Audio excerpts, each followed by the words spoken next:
welcome to Moose News. Why a Moose News? Well, blame Ringer Ollie.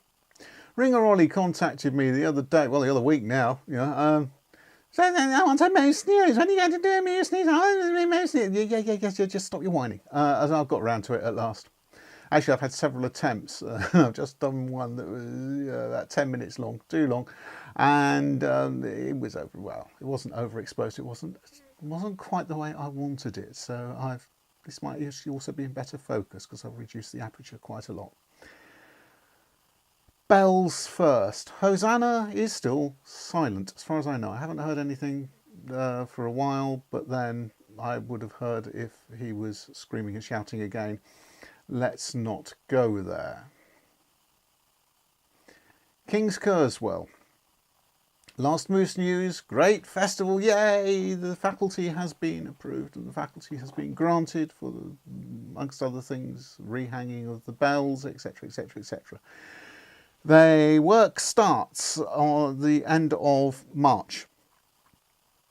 They are going to be tuned, rehung with all new frame and fittings and augmented to 8, and we will see what they turn out like. September is the completion date, and that's when we will all go along, have a little party, see what they go like, see what they sound like, and go and look for another project, I suppose. Here endeth Bell News. Another bit of news. I was watching videos on YouTube, as you do, which is probably why you're watching this, out of boredom. And I came across one from Maltese drag queen, Chucky Bartolo. Still think I pronounced it wrong. I mean, he's quite a young guy, he's quite lively, he's very enthusiastic, he's kept me entertained on and off over the years quite a lot. Sometimes slightly over the top, but yeah, yes, different outlook on life, different view of things. Videos put together, yeah, I mean, they're a bit like Mark's Gospel, but we're not doing theology today. I mean, everything's done in a hurry. It's good stuff. It's okay. This was his first video in multi. Wow. There we are. That was enjoyable. About 10 minutes long. Nothing but, it's multi. It's not in English. Unlike all these other videos, it took me quite a long time to work out what was going on because it was also whispered, and he was doing strange things with his false nails against food, and I mean, it's really odd. And eventually I worked out that there's this new thing, ASMR. It's probably not that new. I'll have a look. Is there a date on here? No. Okay, right. I was just hoping somebody dated it on Wikipedia. Yeah, the fount of all knowledge. They haven't. It stands for Autonomous Sensory Meridian Response, ASMR. It's an experience characterised by a static-like or tingling sensation of the skin that typically begins on the scalp and moves down the back of the neck and upper spine.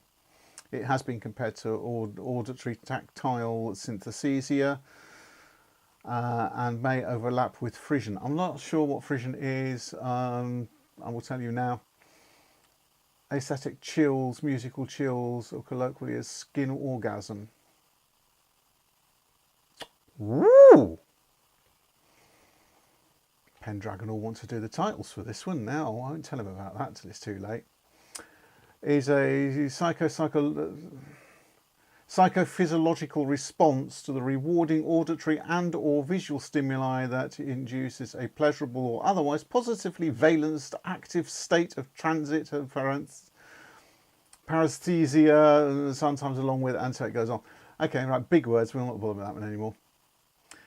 Basically, certain physical stimuli, which obviously we receive through one of our 5 senses, cause a physical response in the body.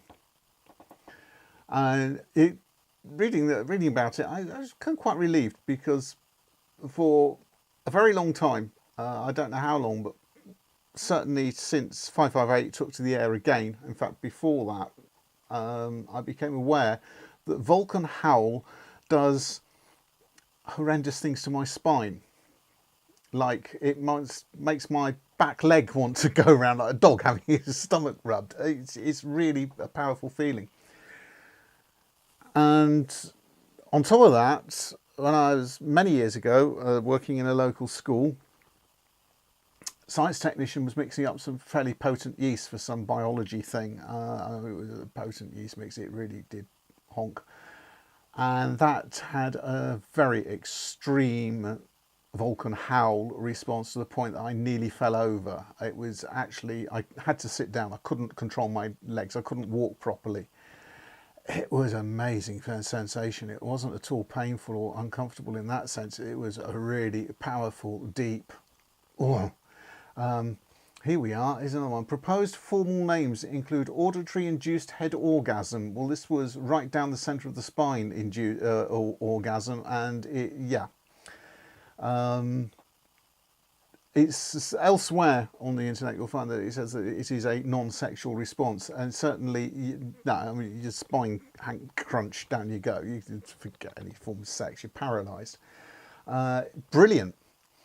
So imagine the spine got hold of this after I got good Dr. P to watch the video in amongst much swearing and complaining about Dominic making a mess everywhere. He said, "Oh, he's only listening to Foley." So we're going to have a video that is mainly of whispering and Foley and some spoken words, just to see what people think of it. It's going to be quite interesting, and we will look more deeply at what this is. Here we are. Euphoric language, many of whom have continued to persist in differentiating euphoric and relaxing nature of ASMR from sexual arousal. They do differentiate between the two. And that's certainly my experience. Intensely pleasurable experience from Vulcan howl once you can get over the discomfort of a spasm. But it's certainly not sexual. And the yeast thing, I don't know what that was. That was, I guess it was probably very similar to having a tingly epidural. Yeah. And deep hypnosis was also quite pleasurable, just in case anyone was wondering. And that tends to be auditorily induced. The initial consensus among ASMR community is that the name should not pose a high risk of the phenomenon being perceived as sexual. Given that consensus, Jennifer Allen proposed autonomous sensory meridian response. Allen chose the words intending or assuming them to have the following specific meanings: autonomous, spontaneous, self-governing, with or without control; sensory, pertaining to the senses or sensation; meridian, specifically speaking, climax or point of highest development; response, referring to experience triggered by something external or internal. It doesn't actually rule out sexual response there, does it really? But okay, we'll look at that more deeply and quietly and with Foley, I suspect, on Imagine and Aspire when I get my microphone stand back. But I'm quite excited about this. It's the first I've heard of this, and yeah, I'm going to go and watch some Vulcan howl now, and my back leg can go round. I might even go and sniff some yeast later. The yeast smell I likened at the time as being Marmite on steroids. It was fantastic. I hate to think what it would have tasted like. So that's it for now, and thanks to Chucky for introducing me to this. So I guess in his language, da kolosh grazie.